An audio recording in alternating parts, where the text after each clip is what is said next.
আসসালামু আলাইকুম বন্ধুরা, কেমন আছেন সবাই? আশা করি সবাই ভালো আছেন। আজকে কুষ্টিয়া জেলা দৌলতপুর থানা উপজেলায় সাথে একটা পাইপ দিলাম। পাইপটা আসলে দেখাবো যে কীভাবে দিলাম। এটা হচ্ছে একটা রুম, দেখতে পাচ্ছেন আপনারা। রুমের চার কোলে কিন্তু পাইপ নামছে, রুমের এটা চারিপাশ। আর তারপরে হচ্ছে এটা হচ্ছে রান্নাঘর। রান্নাঘরের এই পাশে পাইপ নামছে, সামনে পাইপ নামছে, দুই সাইডে কিন্তু কোনো পাইপ নাই। যেহেতু ওই পাশে সেলফ আছে, এখান থেকে একজাস্ট ফ্যানের লাইন করে সামনে লাইনগুলো হবে। আর এখান থেকে বোর্ডের থেকে রাইস করে পয়েন্টগুলো হয়ে যাবে। এখান থেকে জয়েন্ট আছে হচ্ছে ডাইনিং রুমের, দেখতে পাচ্ছেন আপনারা। এখান থেকে ডাইনিং রুম, আর এখানে ওয়াল আছে ডাইনিং রুমের এই ওয়ালে নামছে। ওয়াল থেকে সরাসরি একটা ডিবিতে চলে গেছে। ওইখানে কিন্তু অনেকগুলো পাইপ, ওইটা হচ্ছে ডিবি বক্স। আর এই যে চারিকোলে যে পাইপগুলো নামছে, এইটা হচ্ছে বিম টু বিম ওয়াল না, ওয়ালটা একটু উপরে উঠে গেছে। এটা হচ্ছে দোকান ঘর।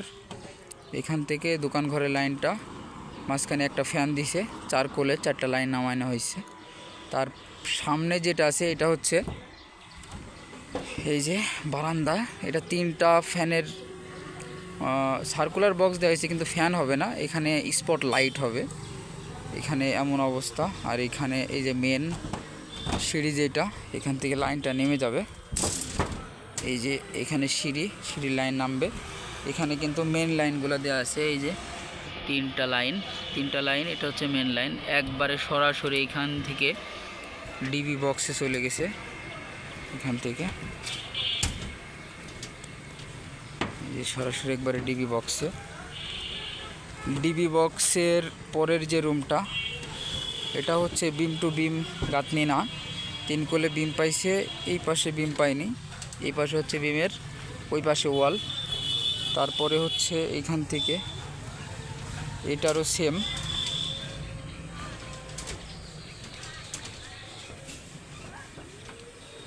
এই পাশে যে রুমটা, এই রুমটা কিন্তু দেখতে পাচ্ছেন চারপাশে পাইপ নামছে, কিন্তু এটা বিমের ওই পাশে গাঁথনি করছে। কার্নিশের পরে কিন্তু গাঁথনিটা দিছে 5 ইঞ্চি কার্নিশ বাদ দিয়ে। এখান থেকে তারপরে একটা রুম আছে পাশাপাশি, মাঝখানে কোনো বিম নাই। এটা আমরা ড্রয়িংয়ের মাপ করে ঠিক করে নিছি। এখান থেকে ওই যে বাইরে লাইট দিছে, স্পট লাইটগুলো, সরাসরি আমরা চলে যাই সামনের দিকে। এইখানে ওই যে বাইরের লাইটটা, স্পট লাইটটার পয়েন্টটা চলে আসছে ডাইনিংয়ে। এটা হচ্ছে ডাইনিং রুম, দেখতে পাচ্ছেন। তারপরে আছে এটা যে এই যে বরাবর একটা পাইপ, যেটা এটা হচ্ছে রান্নাঘর। এইখান থেকে ডাইনিং রুমের ডিবির থেকে সরাসরি এই পারে একটা পার করে রাখা হয়েছে। এটা ওয়াল কাটিং করে ওইখানে, মানে ওই রুমের আর এই রুমের এই দুটা পাইপ কিন্তু মানে মেন তারগুলো এই এক পাইপ দিয়ে চলে যাবে, এই জন্য এক্সট্রা একটা পাইপ দেওয়া হয়েছে। এখান থেকে সরাসরি এই যে ডিবি বক্স এইখানে হবে।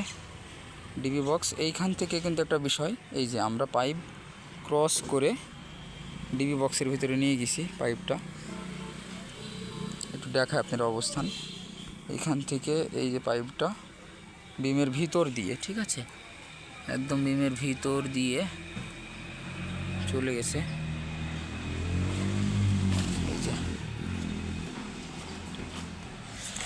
এই যে অবস্থান।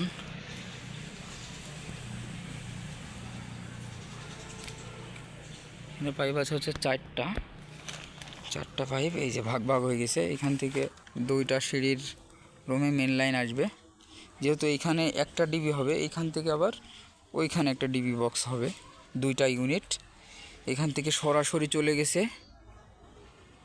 ওই পাশের মেন লাইন আনার জন্য। এখান থেকে এই যে এটা হচ্ছে পার্কিং, যেটা হচ্ছে গাড়ি রাখার যে জায়গা, এটা হচ্ছে পার্কিং রুমটা একটু বিশাল। এখানে প্রত্যেকটা স্পট লাইট আছে কয়টা করে? 4টা করে, 1 2 3 4টা। এই একটা, ওই একটা, মাঝে একটা বক্স আছে। এই যে এখানে আছে, ওই পাশে একটা, এই পাশে একটা, 2টা, এই একটা 3টা, এই একটা 4টা। এই পাশে আবার 4টা আছে, এই পাশে 4টা বরাবর আছে। দেখায় আপনাদেরকে, এই যে এইখান থেকে শুরু, এই একটা, ওই একটা 4টা, এই 4টা হচ্ছে স্পট লাইট হবে, আর বাইরে তো স্পট লাইট আছেই বরাবর। এখান থেকে এই যে জয়েন করছি এটাতে। তো ভিডিওটা কেমন হয়েছে কমেন্ট করে অবশ্যই জানাবেন। আমাদের এতক্ষণ সাথে থাকার জন্য অসংখ্য ধন্যবাদ। চ্যানেলে নতুন হয়ে থাকলে চ্যানেলটি অবশ্যই সাবস্ক্রাইব করে দিবেন। আল্লাহ হাফেজ।